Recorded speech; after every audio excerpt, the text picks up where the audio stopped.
हजरत ईसा अलैहिस्सलाम दमिश्क की जामे उमवी की मशरिकी जानिब सफ़ेद मीनार के पास नुज़ूल फरमाएंगे। दो कपड़े रंगे हुए पहने, दो फरिश्तों के परों पर हाथ रखे होंगे। जब अपना सर झुकाएंगे तो बालों से पानी टपकने लगेगा, और जब सर उठाएंगे तो मोती जड़ने लगेंगे। हजरत ईसा अलैहिस्सलाम की दुआ पर अल्लाह ताला याजूज और माजूज पर नगफ नामी एक कीड़ा भेजेगा, उनके नथनों में घुस जाएगा। सुबह को सब मरे पड़े होंगे। याजूज माजूज की कौम को खत्म करना किसी के बस की बात नहीं, उसे अल्लाह अपने हुक्म से खत्म करेगा। हजरत अब्दुल्लाह इब्न उमर रज़ियल्लाहु ताला अन्हु का बयान है कि रसूल पाक सल्लल्लाहु अलैहि वसल्लम ने फरमाया, ईसा अलैहिस्सलाम नाजिल होकर 35 साल दुनिया में क़याम फरमाएंगे।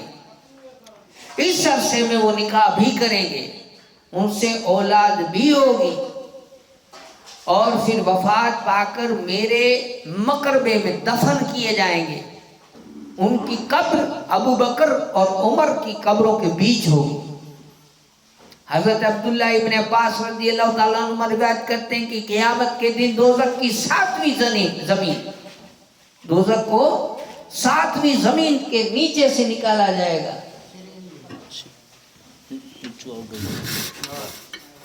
दुरूद पाक पढ़े, अल्लाहुम्मा सल्ली अला सय्यिदना मुहम्मद व अला आलि सय्यिदना मुहम्मद व अस्हाबिही व बारिक व सल्लिम सलातु व सलामुन अलैका या रसूलल्लाह।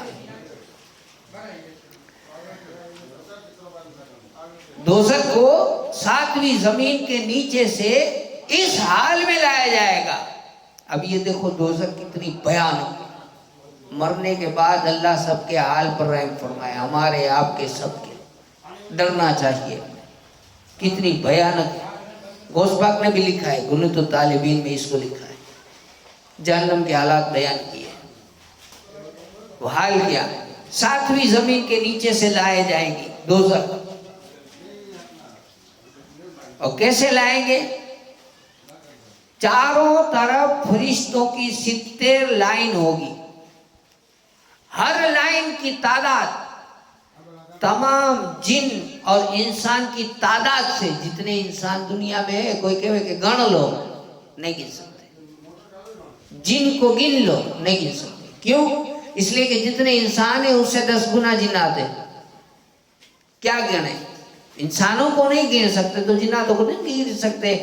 तो ये इंसान दुनिया के सारे और जिन्नात, ये दोनों जब मिल जाए तो ये दोनों मिलाकर इससे 70 गुना ज्यादा एक लाइन फरिश्तों की होगी। ऐसी लाइन 70 होगी, और वो 70 लाइनें जहन्नम को घसीटते हुए लाएंगे। वो जहन्नम कितनी बड़ी होगी, जहन्नम कितनी बड़ी होगी कि जिसमें इतने फरिश्ते चाहिए उसको घसीटने में। और वो आएगी जमीन के नीचे से, तो जमीन के नीचे जगह कितनी बड़ी। जहन्नम तो एक छोटे बंगले की तरह दिखती होगी, क्योंकि जमीन के नीचे खाली जहन्नम थोड़ी है, और भी बहुत कुछ है। तो अल्लाह की मखलूक, तो अल्लाह कितना बड़ा बादशाह है।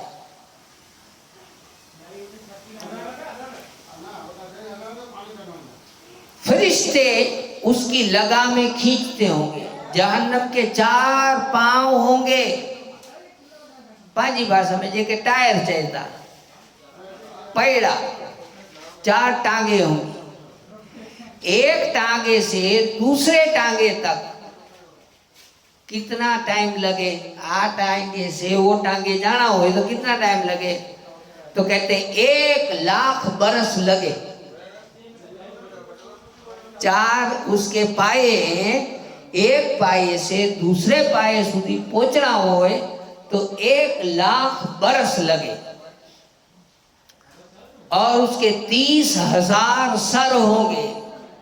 हर सर के अंदर 30,000 मुंह, और हर मुंह में 30,000 दांत। हर दांत 30,000 बार कोहे ओहद, ओहद पहाड़ दिख रहे हैं ना, एक दांत जहन्नम का, वो ओहद पहाड़ इतना बड़ा है। वैसे 30 ओहद पहाड़ होए तब एक दांत बने। ऐसे 30,000 दांत एक एक मुंह में। और उससे भी बड़ा, हर मुंह में 2 होंठ, हर होंठ की चौड़ाई दुनिया के बराबर होगी। हर होंठ में बहुत से फरिश्ते उसको पकड़े थामे होंगे। इस हालत में जहन्नम को अर्श की बाईं डाबी जानिब में रखा जाएगा। जहन्नम जब आएगी उसके अंदर हिसाब के बाद में पता नहीं किसको डाला जाए। अल्लाह हमें इससे महफूज करे। सीरत रसूल अरबी में आया है कि जनाब रसूल मकबूल सल्लल्लाहु अलैहि वसल्लम ने फरमाया, क़यामत से पहले मुल्क इजाज में एक आग निकलेगी, उसकी रोशनी से शहर बसरा की पहाड़ियां रोशन होगी। और ये जो खबर दी थी वो 658 हिजरी में मदीना मुनव्वरा के नजीक एक आग बतौर शहर के जमीन से निकली थी। एक मुद्दत तक रही, फिर गायब हो गई। ये निशानी आ गई, क़यामत की वो निशानी जाहिर हो चुकी। इब्ने अबी शैबा हसन रज़ी अल्लाह ताला अन्हु, सब में जो दूसरी बातें बता रहा हूँ वो एक गुलदस्ते तरीक़त है और तोहफ़तुल वाइज़ीन है, तफसीर नईमी है। उन किताबों से और बुखारी शरीफ और सीरत रसूल अरबी, ये सब का मजमूआ आपको अगला सुना रहा हूँ।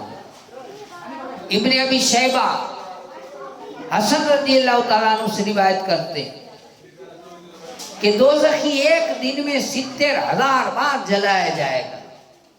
अब एक बार अगर जला दिया जाए तो वो तो खाक हो जाए, खत्म हो गई बात। अबे क्या है, नहीं अबे फिर से इसको वापस जिंदा किया जाएगा।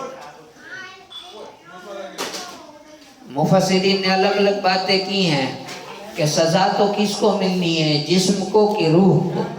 किसी ने कहा रूह को, किसी ने कहा जिस्म को, और एक गिरोह ऐसा है कहता है दोनों को। क्यों? क्योंकि रूह को सजा देनी है, लेकिन उसके लिए जरूरी है कि जिस्म हो।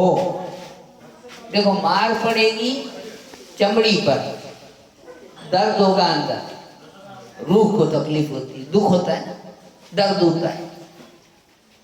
तो जिस्म और रूह दोनों को तकलीफ हो। इसकी मिसाल आप यूँ समझे, अभी तो खैर अभी ये जो बर्फ के गोले बनाते हैं ना, उन लोगों ने तो अभी मशीन आ गए। पहले वो ये जो टायर होते हैं बड़े बड़े, उसकी ट्यूबें होती है, उसको फाड़ के उसको एक साइड में सी देते थे, अंदर बर्फ भरते थे, इस तरह रख के धोखे मारते थे। तो वो धोखे मार किसको रहा है? वो टायर की ट्यूब को। लेकिन काम क्या हो रहा है? अंदर बर्फ भूखा हो रहा है। तो इसी तरह ये एक मिसाल मैंने खाली समझाने के लिए दी है। तो अल्लाह जिस्म को सलामत वापस करेगा, उसमें वापस रूह डालेगा, फिर वापस उसको वही अजाब देगा। ये 70,000 बार हो एक दिन में। अब न जाने हजारों साल रहना पड़े उसके अंदर, पता नहीं। जो जाए उसे पता। अल्लाह हम सबको, पूरे मुसलमानों को, उम्मत रसूल को इस आफत से बचाए। मरने से पहले हमें सच्ची तौबा नसीब करे। रिवायत में है हजरत ईसा अलैहिस्सलाम की माँ हजरत बीबी मरियम और फिरौन की बीबी आसिया रसूल पाक सल्लल्लाहु अलैहि वसल्लम के निकाह में उस दिन आएंगी। हदीस में ये भी है कि मीसाक़े अज़ल का अहदनामा संगे अस्वद, यानी हजर अस्वद जो जहाँ अभी जाते हैं चूमते हैं, वहाँ खाने काबा में नस्ब है। और कल क़यामत के दिन ये पत्थर इस तरह आएगा कि उसकी आंखें होगी, जबान होगी, मुंह होगा, सब कुछ होगा। और वो जो वादा किया था वो वादा सबको याद दिलाएगा। मीसाक़े अज़ल वादा किया था, सूरह यासीन आप पढ़ते हैं, उसमें है। अल्लाह फरमाता है अहद इलैकुम या बनी आदम, ए आदम के बेटों, क्या तुमने मुझसे वादा नहीं किया था? ये अल्लाह सूरह यासीन आप पढ़ी, उसमें है। अल्लाह बार बार याद दिलाता है कि आदम के बेटों, तुमने मुझसे वादा किया था कि जब दुनिया में जाओगे तो मुझे नहीं भूलोगे, मेरी इबादत करोगे, मेरी बात मानोगे। तुमने वादा किया था मेरे सिवा किसी और के सामने सर नहीं झुकाओगे। तुमने वादा किया था, आज तुम्हें क्या हो गया है? ये वादा है। और ऐसे दूसरे मिसाक भी हुए हैं कि जिसको उसमें नस्ब किया गया है। हुजूर अक़दस सल्लल्लाहु अलैहि वसल्लम ने फरमाया कि जन्नत वालों की पहली ग़िज़ा मछली का जिगर होगा और इसके कबाब जन्नतियों को खिलाए जाएंगे। मरने के बाद मुसलमान की रूह मर्तबे के मुताबिक अलग अलग जगहों पर रहती है। कुछ की रहती है कब्र पर, जो लोग कब्रों में दफन करते हैं। कुछ की ऐसा मर्तबा हो तो जमजम के कुएं पर, और कुछ की रूहें सातवें आसमान तक, पहले दूसरे तीसरे इस तरह सातवें आसमान तक रहती है। और कुछ की आसमान और जमीन के बीच रहती है, और कुछ की तो आसमानों से भी बुलंद, और कुछ की रूहें अर्श के नीचे कंदीलों में, और कुछ की रूहें आला इल्लीयीन में। ये मुसलमानों का बता दिया। अब काफिरों की रूहें मरघट या कब्र पर, और कुछ की चाहे बरहूत में जो यमन में एक नाला है, और कुछ की रूहें पहली दूसरी सातवीं तीसरी जमीन के नीचे, और सिज्जीन जेल में, और मरघट पर भी रहती है। यानी मरघट कहते हैं मशान को, कैद होती है। ये मैंने आपको सुनाया तोहफतुल वाइज़ीन में से। यहाँ आपको मैं फिर से बताता हूँ, जरा गौर कीजिएगा। अभी दौर फितने का है। आप तुम्हारे गईदे कहने की है ना, सिर्फ तुम्हारे नहीं, सब जगह बुजुर्गों का कॉल है कि एक वक्त आएगा कि हथेली में चांद दिखाएंगे, लेकिन मानना नहीं। ये तो आपको पता है ना, ये दौर खराब है। पता नहीं क्या क्या हो रहा है। इंटरनेट पे आप देखिए, करामतों के ढगले हो रहे हैं। कोई करामत दिखा रहा है, कोई हवा में उड़ रहा है, कोई पत्थरी निकाल रहा है, कोई काई कर रहा है, बहुत कुछ आएगा। अब ये बात मैं फिर से आपको बताऊं, शायद दिमाग में बत्ती जले। फिर बताता हूँ। मरने के बाद मुसलमान की रूह मर्तबे के मुताबिक अलग अलग जगह पर रहती है। ये तो किताब ने बता दिया कि अलग अलग जगह पर रूहें रहती हैं। वो तो अपने अपने कामों में, आराम में, और अगर गुनहगार है तो सजा में, काफिर की रूह है तो वो भी जेल में है। तो रूहें तो या तो जन्नत में है या तो सजा में है। रूह जिसकी गई, हमें पाछी आवने की इसकी बात नहीं। तो जब पाछी आवने की बात नहीं, तो शरीर के अंदर कोई कभी कभी आ जाता है, कहते हूँ फलाना, ये कौन। कई बार जिस्म के अंदर हमने सुना होगा ना आपने कि फलाने को फलाना होता है, फलाना होता है। ये क्या है? अब इसकी तफसीर समझने के लिए मैं आपको हदीसों की तरफ ले चलूं। थोड़ा ये समझना जरूरी है, हमारे बच्चों को कहीं कल को गलत भी ना हो जाए। लुटनिए बहुत होते नहीं। रसूल पाक सल्लल्लाहु अलैहि वसल्लम का जमाना, ये सुना होगा आपने कि सरकार का जमाना है और हुजूर तबलीग कर रहे थे, लोगों को इस्लाम की तरफ बुला रहे थे, लोगों को इस्लाम की दावत दे रहे थे। और जो रसूल के दुश्मन थे वो रसूल की मुखालिफत करते थे, रसूल के खिलाफ बोलते थे। कोई गालियां देता था, कोई ताने मारता था, कोई पत्थर मारता था, कोई कुछ तो कोई कुछ। ये तो पब्लिक करती थी। फिर जिन क्या करते थे, शैतान क्या करता था? सबसे बड़ा नुकसान शैतान का था। वो तरह तरह के रूप लेता था। वो कभी पेड़ के अंदर घुसकर आवाज लगाता था, मैं खुदा हूं। इधर रसूल ये कहे कि कोई खुदा नहीं, अल्लाह सिवा। तुम सूरज के मानने वाले हो, सूरज मैं पलटा के दिखाता हूं। तुम चांद को मानने वाले हो, मैं चांद को टुकड़े करके दिखाता हूं। तुम पेड़ पौधों को मानते हो तो पेड़ पौधे मेरे सामने सजदा करते हैं। तुम पत्थरों को मानते हो तो पत्थर तो मुझे सलाम करते हैं। तुम जिनको खुदा कहते हो वो मेरे सामने झुकते हैं। तो फिर खुदा कहां से हो गए? रसूल ये तबलीग करते थे और शैतान इस कार में लगा हुआ था अपने चेले चपाटों को लेकर के कि शैतान क्या करता था कि जहां मौका मिल जाए, हुजूर कहते थे कि पत्थर बोलते नहीं, पत्थर बोलते नहीं। तो एक दिन क्या किया कि एक मुजस्समा मूर्ति वो बोलने लगी, सारे कुफारों को कहा कि मैं खुदा हूं, मुझे मानो। अब्दुल्ला के बेटे मोहम्मद सल्लल्लाहु अलैहि वसल्लम वो माज़अल्लाह झूठे हैं, अल्लाह की पनाह। सारे बोलने लगे, देखो देखो अपना बुत बोलता है, अपनी मूर्ति अपना खुदा बोलता है। बुलाओ, बुलावा भेजा रसूल पाक को, चलो तुम कहते हो ना कि हमारे बुत नहीं बोलते, वो कहता है कि मैं खुदा। हुजूर मुस्कुराए, चलो। हुजूर गए, रसूल पाक जब उस मुजस्समे के सामने गए, सारी पब्लिक जमा है, हुजूर ने कहा कि कहो इसे। वो लोग कहने लगे भाई बोल, अब आ गए ये, इनको बता, ये मना करते हैं नहीं बोलता तू। तो वो बोला, वो क्या बोला, वो कहने लगा है लोगों गवाह रहो, मैं भी इसका कलमा पढ़ता हूं, तुम भी कलमा पढ़ लो, ये अल्लाह के सच्चे रसूल है। वो बोला, सारे लोग हैरत में पड़ गए, हुजूर मुस्कुराते हुए निकल लिए। अब रसूल पाक जैसे ही वहां से निकलते हैं, दुरूद पाक पढ़े, अल्लाहुम्मा सल्ली अला सय्यिदना मुहम्मद व अला आलि सय्यिदना मुहम्मद व अस्हाबि वसल्लम सलातो वस्सलाम। ये अगली बात ध्यान में रख कर के अगली बातों को सुनना है। ध्यान में क्या रखेंगे, रूहें कहाँ रहती हैं, या तो जन्नत में या जहन्नम। वो जो हाजरियान ये नमून जो होता है वो क्या है, उसको मैं बता रहा हूँ कि क्या। अब इधर जब ये निकले रसूल वहां से, तो रास्ते में एक घुड़सवार मिला, उसके हाथ में तलवार है, खुली तलवार, खून टपक रहा है, खूबसूरत नौजवान है। पूछा तुम कौन हो, वो उतरा, आका दस्तपोशी की, कदम पोशी की, सलाम किया। कहा तुम कौन हो, ये हाथ में खून कैसा तलवार में।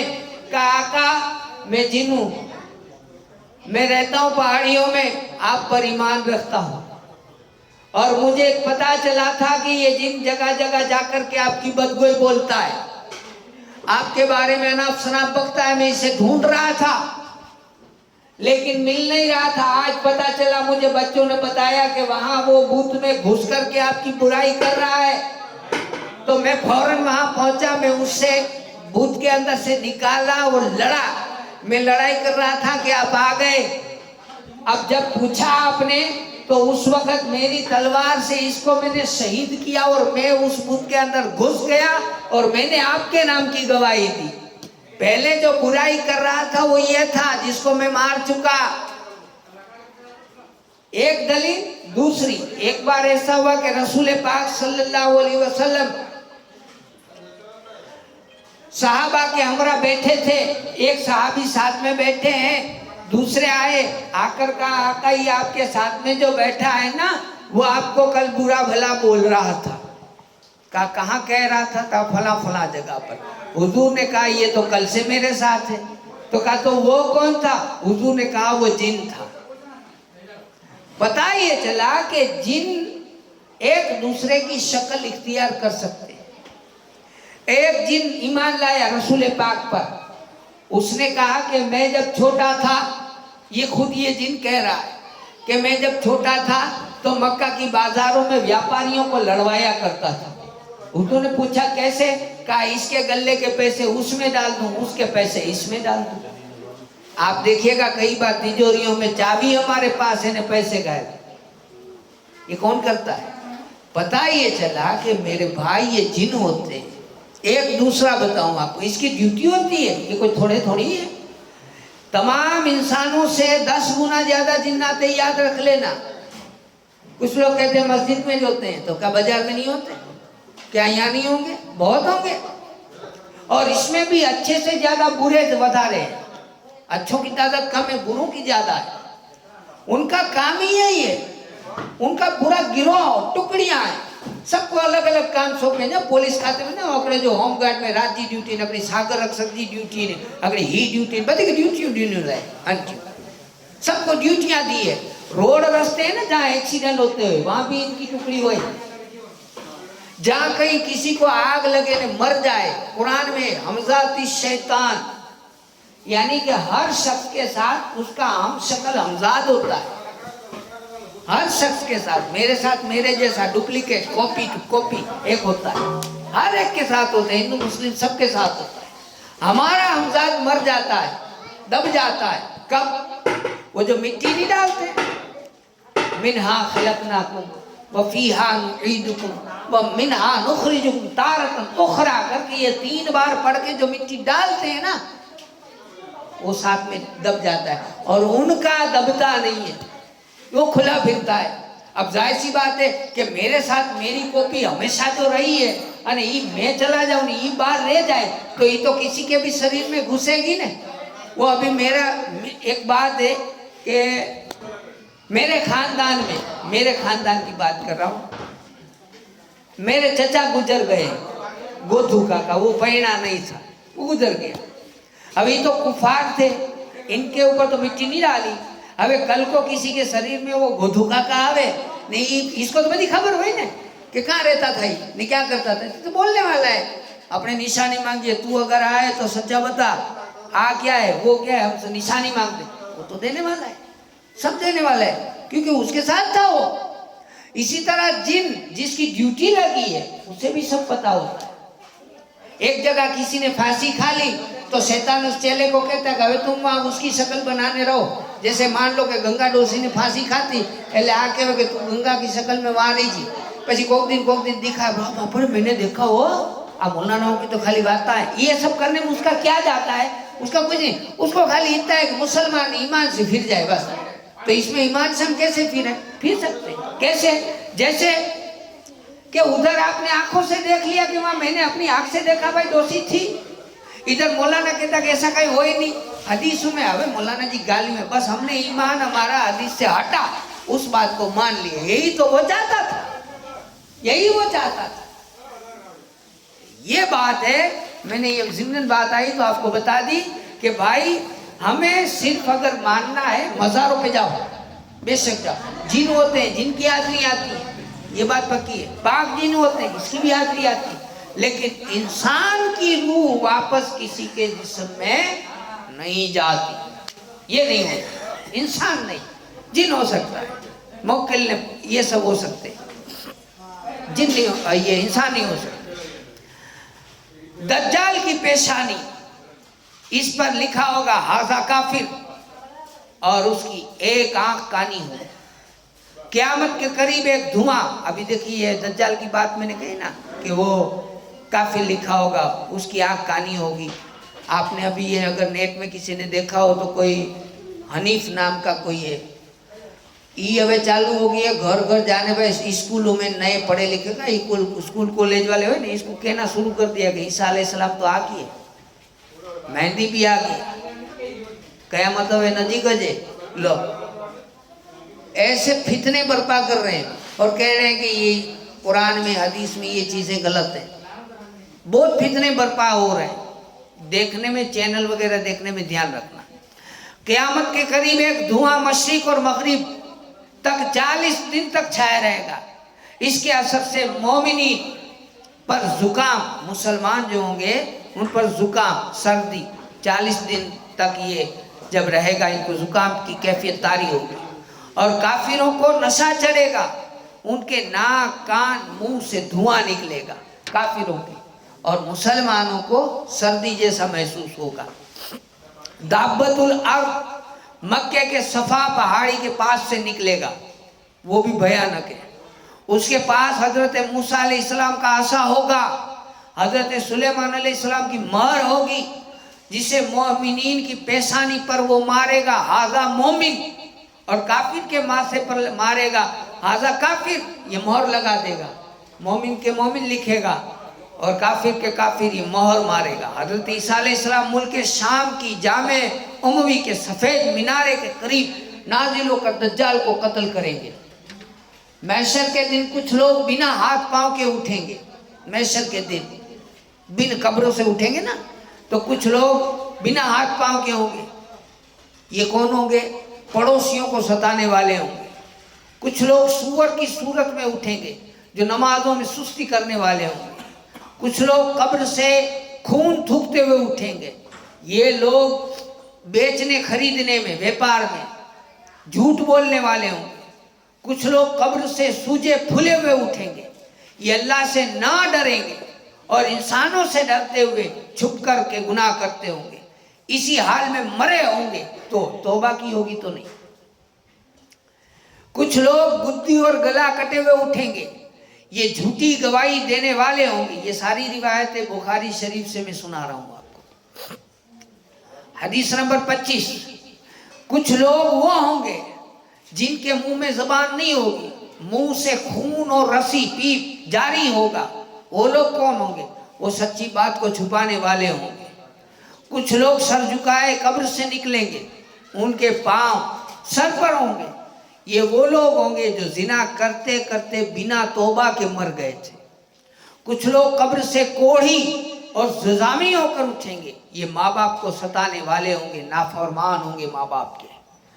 कुछ लोग इस तरह उठेंगे कि उनके मुंह काले, आंखें करंजी, पेट में आग भरी होगी। ये लोग जबरदस्ती नाहक यतीमों का माल खा जाया करते थे। ऐसे लोग भी कब्र से उठेंगे जिनके चेहरे 14वीं के चांद की तरह चमकते होंगे, और ये लोग पुल सिरात से कौंधती हुई बिजली की तरह गुजर जाएंगे।